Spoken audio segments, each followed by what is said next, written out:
All right, so we are back on the weight concept presented by The Ring. It's midnight, and it's been a long day. I've been in Los Angeles recording with the MMA Casuals. I just announced that I will be on Misfits Boxing on August 30th, doing commentary for the good folks over at Misfits. And today, the story that has just boggled my mind, it's been going on for the last couple of days, is the entire Daniel Dubois situation. And the story is rightfully, for the most part, been about Alexander Usyk once again becoming the undisputed heavyweight champion of the world. Second time he's done that. Third time he's become undisputed between cruiser and heavyweight. One of the greatest of all time. Certainly the greatest heavyweight of this generation. That should be the story.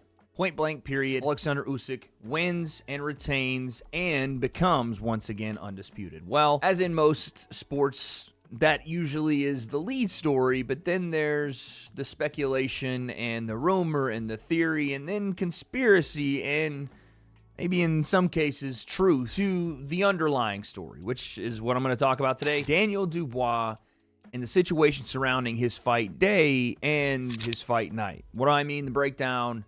Let's go. He is the star of W.A.D.E Concept. All right, so for those that don't know, or maybe you do, I did a lot of research on Daniel Dubois today. And I found out he's one of 11 children, that he was mostly homeschooled as a child, and that his father, Stanley, or I guess otherwise known as Dave, I think Dave is his real name, goes by Stanley, not really sure, was pretty much the reason that Daniel Dubois became a boxer. According to some stuff I've read, it goes all the way back to before Daniel was born, and that his father had a vision that Daniel was going to be a world champion boxer, and trained him to be that from the age of like 4 or 5. These training sessions, even when he was 4 or 5 years old, would be pretty strenuous, to the point where Daniel Dubois had to do workouts that included him finishing the workout before food was even served at some point. And I'm only presenting this to you because Daniel Dubois, who is 27 years old now, and again, is a grown man. We'll get to that in a second, but I'm giving you this information to show you that Daniel Dubois' father is a massive part of his life. You could argue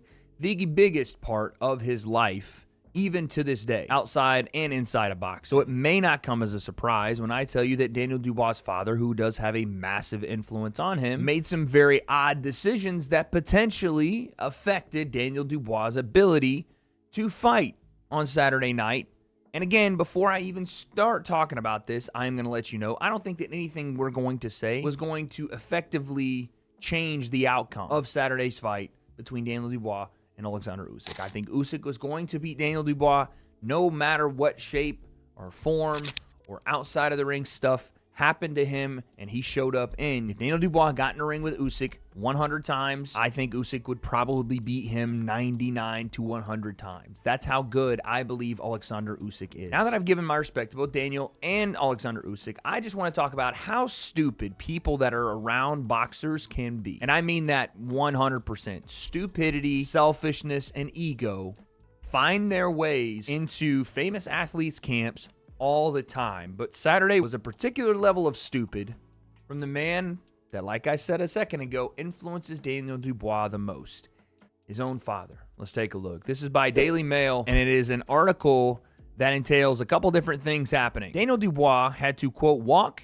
into Wembley after a chaotic journey involving dad's party and accreditation nightmare before brutal KO by Alexander Usyk. Before we get into the walking part, which is just insanity, let's start with the part that was the topical news story as we came into fight day. Ladies and gentlemen, this is Daniel Dubois mere hours before he's about to fight Alexander Usyk.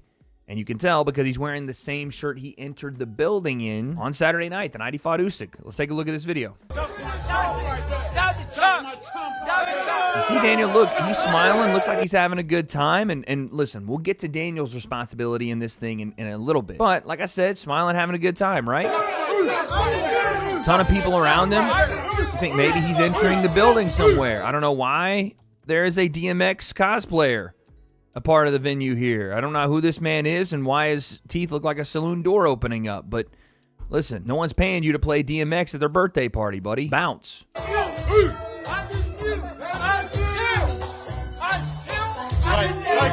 Guys, come on. So again, you see here, and we're probably going to get demonetized if I keep letting it play, but look at all these people. Guys wearing a Los Angeles Angels hat in the middle of London. Guess it fits the fake Ralph Lauren, but as you can see, there are a ton of people gathered at Daniel Dubois' house. Again, we talked about Daniel Dubois and how he was raised. Daniel Dubois still lives at his parents' house at 27 years of age.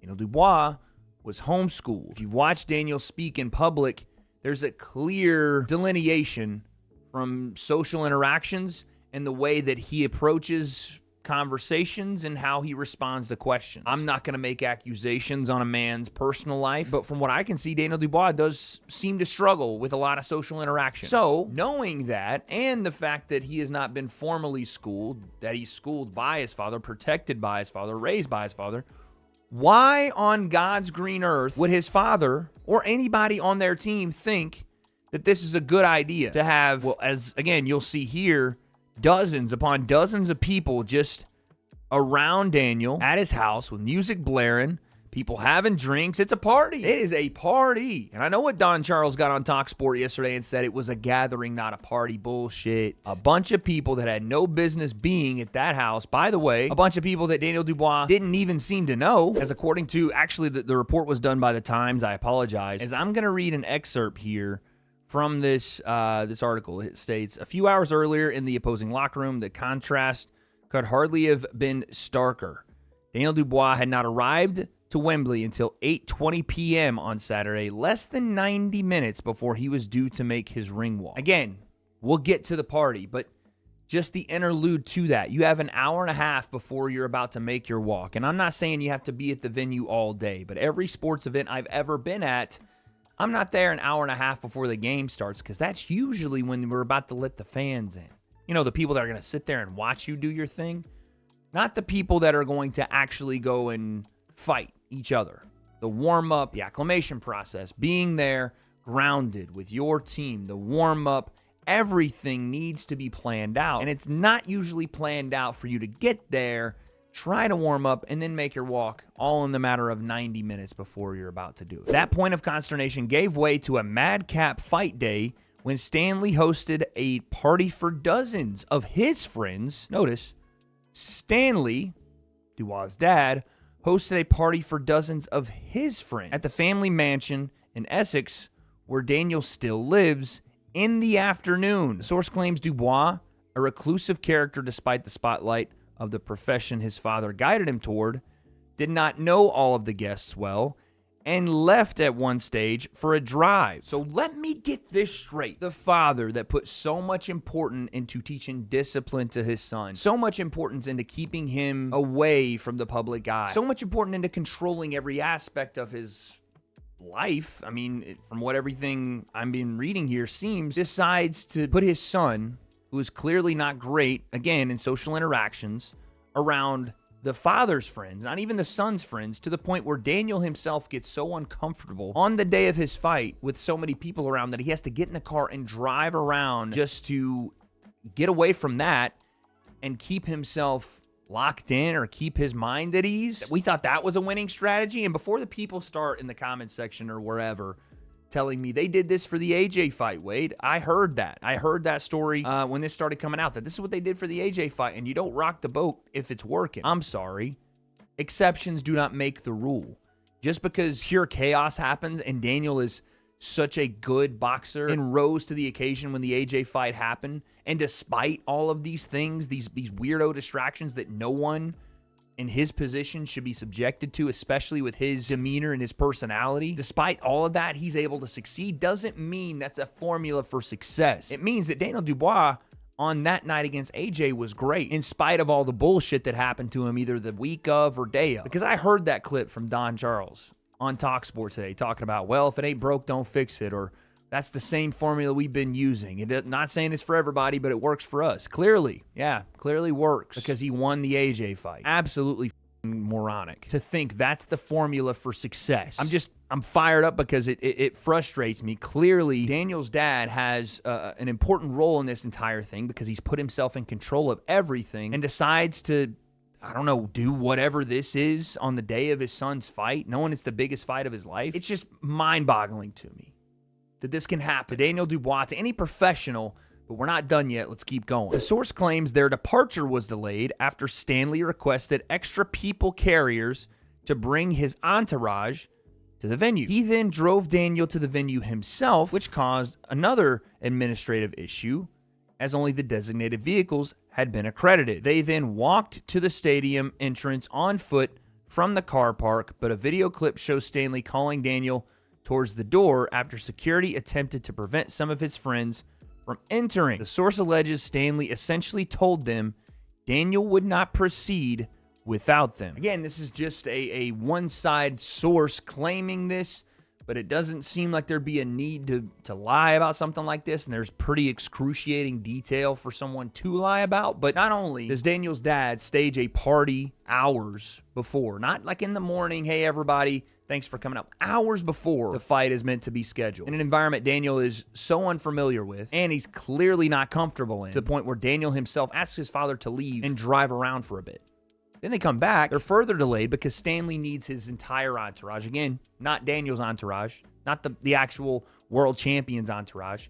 The dad of the world champion needs his entourage to be escorted to the venue by the service vehicles that are supposed to escort Daniel Dubois to the venue. The father, all controlling, takes Daniel Dubois to the venue, just him and Daniel. They park, like where the fans park, and walk to the front door of the stadium. And then Daniel is going to get finally in his dressing room and is called back to the front by his dad so that his dad can essentially tell the people working the gate that if they don't let this entourage of Daniel's dad in, that Daniel Dubois himself will not be fighting on the night. Excuse me? What an absolute load of shit. I don't have any words for how nonsensical, selfish, and ego-driven Daniel Dubois, Staniel, that's what I called him because it's midnight here, Stanley Dubois is in this situation, making it all about him. When his son, all the things he taught his son, all the things they sacrificed, all the things Daniel sacrificed and listened to his father for throughout his life to get to that point, trusting his father, and his father putting him in the worst position possible on the day he's supposed to go and fight. And yes, I'm making a big deal about this. And again, I don't think that it ultimately would have changed what Usyk was going to do to Daniel Dubois on Saturday night, because Usyk is an all-time great. Just like I said in my video a couple of days ago, Daniel Dubois started the fight okay, did what I think he was supposed to do to try to at least mix this fight up a little bit and have some modicum of success. The problem is, it didn't matter.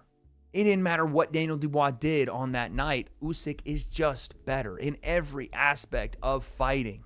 It's Usyk. He beats everyone. But it's not even about that. It's about the preparation. It's about the mindset of the people around Daniel Dubois that allow this kind of stuff to happen, to not put him in the best position possible. And his mindset and just the scheduling and all these external things happening that he either has to deal with or he's part of or he's trying to get away from. Again, I hate doing this because I'm not a world champion fighter. I never will be, haven't experienced it on that level, and I don't understand any of it to that degree. But even me, one little fight that I've had, and it was on Misfits. My coach, BJ Flores, my best friend, Sensei, and my cut man, Jacob Chavez, even my girlfriend and my mother would not allow me, when I was in Manchester, be put in an environment that I was not familiar with, wasn't comfortable in, was going to put more stress on me before I even fought. Anything that happened to me during fight week was handled by my team, and it wasn't even brought to me. All it was for me to do is to be there for my training sessions, be there for my weight cut, and be there ready to go in the positions I need to. I definitely wasn't driven to the venue by my coach. We were taken in the vans and the places and the things that were provided from Misfits, from the zone, to make sure things ran in an orderly fashion. And guess what? I could focus on my fight. And that's at the influencer boxing level, not the undisputed heavyweight championship of the world. That's utterly ridiculous. Where Daniel Dubois is currently, to me, is a struggle between whether he wants to box for him, whether he wants to be world champion for him, whether he still enjoys and loves this sport, or whether he's doing what his father is telling him to do, because that is what has always been. And his goal has been his father's goal for him, because that was what's always been. And I think Tony Bellow said it best, and we're going to play his excerpt here from TalkSport when he talked about Daniel Dubois and what happened after the second Usyk knockdown. Listen, he took two big-time shots back-to-back in that same round, and it didn't look good for Daniel Dubois. I mean, I don't know how many times that people that are saying he quit, how many times it would take for them to feel like the fight was over, because he was getting battered. The mouthpiece came out. He got tagged with the left hand. So, and most of them are pro boxers saying this, so I'll take their word for it. But the point I'm trying to make is, regardless, whether you think he quit or had more in the tank and just didn't want to get up, the question I want to ask is why and what's next. Here's Tony Bellow. I feel so sorry for Daniel because I just think he's a lad who's so regimented in his ways. He gets into fantastic shape. He's a proper machine, guys, and he's had a really good career. But I just think the question needs to be asked: who are you boxing for? Why are you doing this? And is it to impress someone?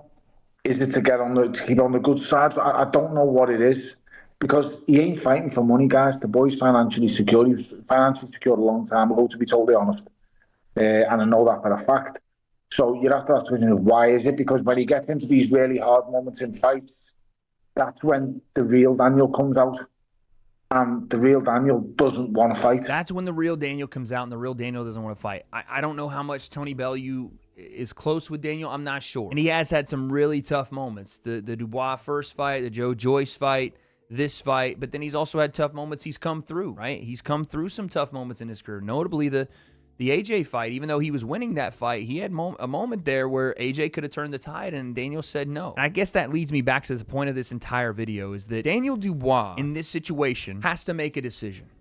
And honestly, Daniel Dubois right now needs to be an adult. He is 27 years old. And I understand the dynamic is not a normal one with him and his father and his career and his upbringing and everything. But he needs to decide what it is he wants, right? Because Daniel Dubois has some physical gifts, and he's 27 years old, and he still, hasn't maybe even hit his prime as a heavyweight boxer. Still can take this loss, and I've been a big proponent of the O doesn't mean as much as you guys think, can be a very, very good heavyweight boxer. There's still so many good fights out there for him, but he has to want to do it. And honestly, from the outsider perspective, this is easy for me to say, but he has to grow up a little bit, because I do fully blame his father for the decisions his father made on fight day. The party, the getting to the venue, the driving there, the trying to threaten security with my son's not going to fight tonight, the trying to coach over Don Charles in the corner, just a pure chaos and ego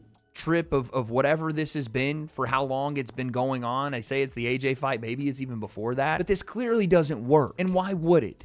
It's absolute nonsense to think that kind of chaos on fight day, let alone what's going on before fight day. This is just the day of. That doesn't work. For Daniel Dubois, he needs to, in this moment, and he probably should have then, put his foot down as a grown man and say, Dad, this is not your career. It's mine. Because it's pretty clear to me Stanley Dubois is living vicariously through his son, having parties on behalf of his son before the son even goes and accomplishes the goal. Because look what I created. He's right there. Look what I did. I made this. No. Daniel Dubois made him what he is. Daniel Dubois put that work in. And I'm not trying to take anything away personally from Daniel's dad and the situation. And again, the love they have and the relationship and all of that. I'm sure Daniel's dad is a fantastic dad and raised him to be a great man and all of that. But there comes a time where you have to separate family from business when the family is intruding, is hampering, is potentially ruining what you can do in your professional life and may bleed into your personal life. We've seen it in boxing so many times. It just doesn't work. The father-son thing, it just doesn't. Because eventually it becomes more about me, and look what I created you than you. This is your time. So I guess that's where I'm going to end this video. Daniel Dubois has got to grow up. He's 27 years old. There's nothing wrong with still living at home with your parents if that's your family dynamic. There's nothing wrong with having your dad be a part of your business. But even with all of that, there has to be a level of understanding. For Daniel, that means standing up and saying, this is my operation. If you want to be a part of it, you're going to do things my way, my career, my livelihood, my decision. That means it's decision time. So what will Daniel do next? I don't have those answers. Just had to rant on the entire Daniel Dubois situation because it's sad, because Daniel doesn't need to be dealing with any of this, really. Just lost the biggest fight of his life. He needs to be able to regroup and get his mind back together and get back to whatever it is he wants to do. If he wants to be a top-level heavyweight, then get back to that. Who knows what could happen down the line? I assume Usyk's going to beat Joseph Parker. You can have a Joseph Parker fight. Kabiel sits there. Hell, Moses Atama's going to make his way up to the top parts of heavyweight soon. Daniel will be there.